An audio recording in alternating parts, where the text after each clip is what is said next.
நடிகர் பிரேம்ஜி அவரை விட அதிக அளவு வயது வித்தியாசத்தில் இந்து என்ற பெண்ணை திருமணம் செய்து கொண்டார். இவர்கள் இருவரும் மகிழ்ச்சியோடு வாழ்ந்து வந்தாலும் இந்த திருமணம் பெற்றோரின் விருப்பம் இல்லாமல் தான் நடந்தது என்று இந்து பேட்டி ஒன்றில் கூறியிருந்தார். இதுகுறித்து பேசிய சேக்குவேரா, தினமும் குடி கூத்துன்னு இருந்துவிட்டு 50 வயதில் திருமணமா என கேட்டுள்ளார். நடிகர் பிரேம்ஜி இந்து என்ற பெண்ணை காதலித்து திருமணம் செய்து கொண்டார். இவர்களின் திருமணம் திருத்தணியில் எளிமையாக சில நெருங்கிய உறவினர்கள் மற்றும் நண்பர்கள் முன்னிலையில் நடைபெற்றது. அண்மையில் பிரேம்ஜியின் மனைவி இந்து அளித்த பேட்டியில், திருமணத்தில் அப்பா, அம்மா, தாத்தா, பாட்டி, தம்பி என யாருக்கும் விருப்பமே இல்லை. திருமண போட்டோவில் கூட அவர்கள் நிற்கவில்லை என்பதால் எடிட் செய்துதான் இணைத்தோம். அதிலும் என் தம்பி பிரேம்ஜியிடம் பேசக்கூட விரும்பவில்லை. பிரேம்ஜி பேச முயற்சி செய்தும் அவன் பேசவில்லை என்று வருத்தப்பட்டு பேசியிருந்தார். இதுகுறித்து கிங்வுட்ஸ் டிவி யூடியூப் சேனலுக்கு பேட்டி அளித்த பத்திரிகையாளர் சேக்குவேரா, மகளை பெற்ற பெற்றோர்கள் பெண்ணை திருமணம் செய்து கொடுக்கும் போது மாப்பிள்ளையை அவர்களுக்கு பிடித்திருக்க வேண்டும். அப்படி இல்லை என்றால் குறைந்தபட்சம் வயது வித்தியாசமாவது சரியாக இருக்க வேண்டும்.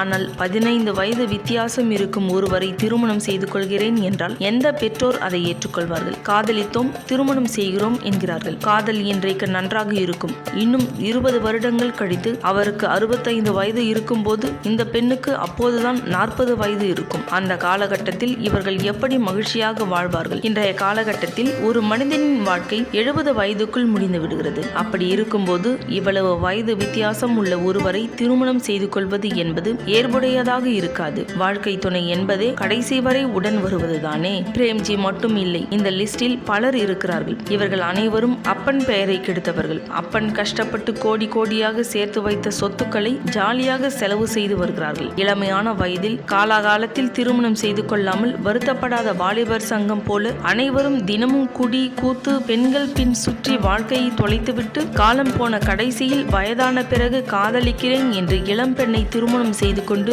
செட்டில் ஆகி விடுகிறார்கள். இதை எப்படி ஏற்றுக்கொள்ள முடியும்? பிரேம்ஜி திருமணம் செய்து கொண்ட அந்த பெண்ணின் குடும்பத்தார் சொத்துக்கு ஆசைப்படுவதாக இருந்திருந்தால் யாரோ ஒருவரை திருமணம் செய்து கொண்டு போகட்டும் என்று நினைத்திருப்பார்கள். ஆனால் அவர்கள் நல்ல குடும்பமாக இருப்பதால் மகளை நினைத்து வருத்தப்படுகிறார்கள். அதேபோல அந்த பெண்ணின் தம்பிக்கு நடிகர்கள் குறித்த அனைத்து விஷயங்களும் தெரிந்திருப்பதால் அவர் இந்த திருமணத்தை ஏற்கவில்லை. உண்மையில் அவர்தான் நல்ல தம்பி. அக்கா வாழ்க்கை இப்படி பாழாகிவிட்டது என்று நினைக்கிறார். அப்படி ஒரு தம்பி கிடைக்க அந்த பெண் தான் கொடுத்து வைத்திருக்க வேண்டும் என்று சேக்குவேரா அந்த பேட்டியில் கூறியிருக்கிறார்.